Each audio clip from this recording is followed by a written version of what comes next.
I can't believe this is happening. Say it's not so. It is the end of an era. He's a cutie pie. I might put him in Potomac. Okay, yes. Yeah, he can come right on to Potomac.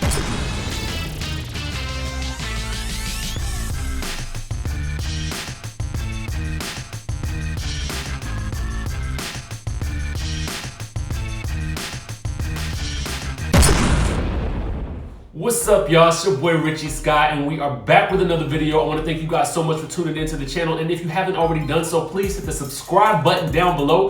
Hit that notification bell button because you don't want to miss a single drip drop of the news, gossip, commentary that we got going on this particular channel. Also, make sure you guys follow me on Instagram and Twitter at DJ Richie Scott. Also, if you have brand collaboration or questions or tips or news stories that you guys want to submit, hit me up at richiescott@gmail.com. Now let's get into what we're going to be talking about today. So I want to discuss something that I just saw online, and it is that Tami Roman is leaving Basketball Wives. But then we're also going to talk about this most recent episode of Basketball Wives, and I'm going to give you guys my thoughts on this entire situation, especially regarding OG and Kristen and that foul move that OG pulled this week. All right, so let's talk about Tami Roman first.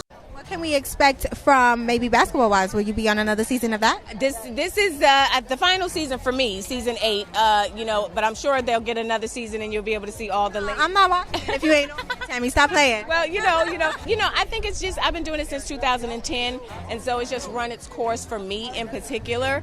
And it takes up a lot of time to film Basketball Wives. We're in that thing for like 6 or 7 months at a time. So I just wanted the opportunity to have some free time to do some other things. Now, being that you have been on television years before reality TV was a thing, how do you feel about the evolution of reality TV in itself? Listen, had I known it was going to be this, I would have tried to patent the idea and the concept so I could get a check off of everybody that's doing it. Now, you guys remember that Tami Roman came to Basketball Wives way back in season 2 when it was Basketball Wives Miami, before Basketball Wives LA ever started. Now, she was a mainstay on that show, and she was kind of rough around the edges when she first got on the show. And that is also the season where she popped off on Evelyn Lozada when Evelyn revealed that she actually slept with Kenny Anderson, and it was thought that it was during the time when Tami was married to him. Now, later on, Evelyn has said that this was not the case, and that she didn't sleep with him while he was married to her, that he was with someone else when she actually slept with him. So I don't know if that lady is mad or not, but that remains to be seen. Nevertheless, Evelyn and Tami have had this on and off relationship on Basketball Wives from the very beginning.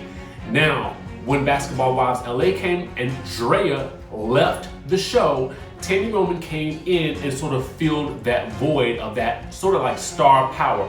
Although I don't know if it was necessarily needed per se, because I felt like Jackie Christie was kind of filling that spot to a certain degree, because I kind of felt like they had the two queen bees, Drea and Jackie, but you also had Malaysia doing a lot of the work on the show as well.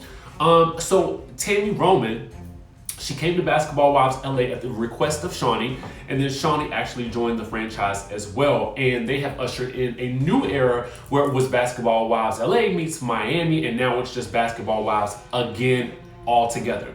Now, we know that Tami has come back to the show. My suspicion is she came back this season because it was probably listed in her contract that if she wanted that spinoff, that she was going to have to do another season of Basketball Wives, and then they would test that spinoff to see how well it does, and if it does well, then she'll just continue that on her own. Now, we also know that Tami has a whole lot of other jobs going on. She's acted here and there and everywhere. She's got the Bonnet Chronicles on Tidal. She's also got it on Instagram. She's got this Tatiana Trill thing going on. I have no idea what that's about to be, but it looks like it's about to be something really, really good and really juicy. I love that she is branching out and doing all these sorts of things. And to be quite frank with you, my assumption is that she is just tired of Basketball Wives in general.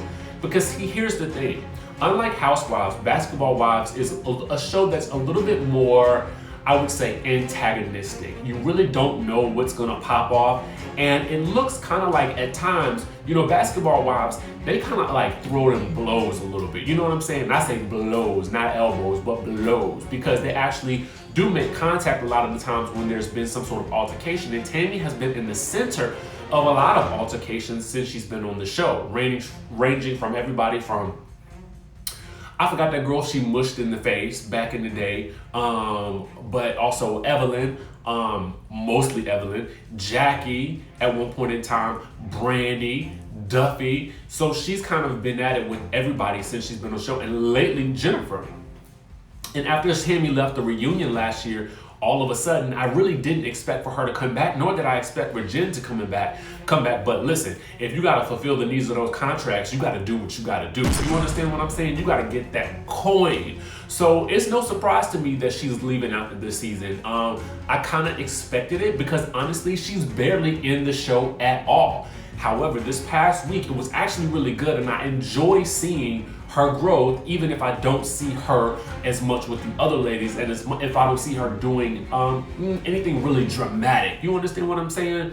So for me, it's probably best that she go ahead and bow out of the franchise, because I feel like to a certain degree, she doesn't need them and they don't need her at this point, because we have enough stuff going on the sidelines anyway, which leads us into our next topic that I really want to discuss for this week, because to me, this was one of the most insane episodes that I have seen in quite some time since last season, when either Malaysia threw that table at Jennifer, or when Tami revealed that Jennifer was the person who came out with the secret that Evelyn allegedly slept with Shawnee's ex. So I think in order to really get to the root of this whole situation with Kristen and OG, I first have to go back to the relationship that Kristen has with CeCe. I want to like CeCe. I really do. I want to, in my mind, in a way, she seems harmless, right? But at the core, I don't think that she is. I think that she is kind of like a master manipulator. You know what I'm saying? Like, I feel like she's almost at a Jen level master manipulator. Now, granted, I do feel like Jen has some, I don't feel like Jennifer is a bad person. I don't feel like that at all. I feel like when she had beef with Evelyn, she went on a rampage and just tried to make life hell for this woman. And I just felt like they did it to each other to a certain degree. Now, whether or not we know how far Evelyn went is one thing, but Evelyn is one of my favorite characters on the show, as you guys may well know. But when people are mad at each other, I don't doubt that they may talk smack about each other. And, you know, if they patch things up, you also have to let things go that they said during that time. That's my thought, because everybody knows that while you're upset or angry with somebody, you're gonna say stuff that you probably don't either mean really, or that has been bothering you in general, or you're just gonna talk a bunch of smack. Everybody does that. Let's face it. So I don't necessarily blame Jennifer for that, but I digress because I want to talk about CeCe. To me, CeCe is the type of person that I really don't like, because I feel like to Kristen's face, she's trying to act like, and to Malaysia's face, she's trying to act like she is getting past the whole drama with Kristen. But really on the back end, according to OG, she is really not. So what she's doing is she is inciting OG. And OG is doing something that a lot of us make the mistake of doing. One, she already doesn't like Kristen. And two, she is feeding into what someone tells us about someone, and she's letting that anger build on her end. So this situation between CeCe and Kristen has nothing to do with OG at all. And it's their family business, and she would do well to stay out of it. Now, CeCe is dead wrong for putting that I don't really care at the end of the day if it was secret or not that Byron is not Thomas's actual father. Like, it doesn't really matter that he is or isn't, because at the end of the day, I feel like that relationship is something that should be left off camera. And even if it's not a secret, it's not something that OG should have went after on this show. But I can't necessarily just blame OG. I really blame CeCe for this. Now, to me, OG, I try to like her because I feel like she is misunderstood. She kind of reminds me of a Royce to a certain degree, because I feel like she's kind of on the outskirts with the women, but she has a couple of allies here and there, and she really don't take a lot of smack, which I have to give her credit for. However, at the end of the day, I just felt like this particular instance was probably one of the lowest things that I've seen on this particular show, well, since last season. But at the end of the day, I kind of feel like, yo, like this was not the thing for you to do. And number two, she doubled down on this whole situation, y'all. She doubled all the way down on it and went off on Shawty. Like, I'm trying to understand, like, don't you know that you get your walking papers by going off on Shawty, which to a certain degree is not necessarily fair, but what Shawty was telling her about, you don't expose people's families, because at the end of the day, Thomas and Byron, even though the issues between CeCe and Kristen stem from their relationship, I felt like that's not Thomas's and Byron's business in terms of the biology of the real dad or not the real dad or whatever, should have been left alone. And I felt like if OG had an issue with Kristen, leave your issue with Kristen and leave her man out of it, because he's an innocent in all of this at the end of the day, whether or not the child was born out of wedlock. And clearly Kristen is like still dealing with the fallout from this. And I wonder, in my mind,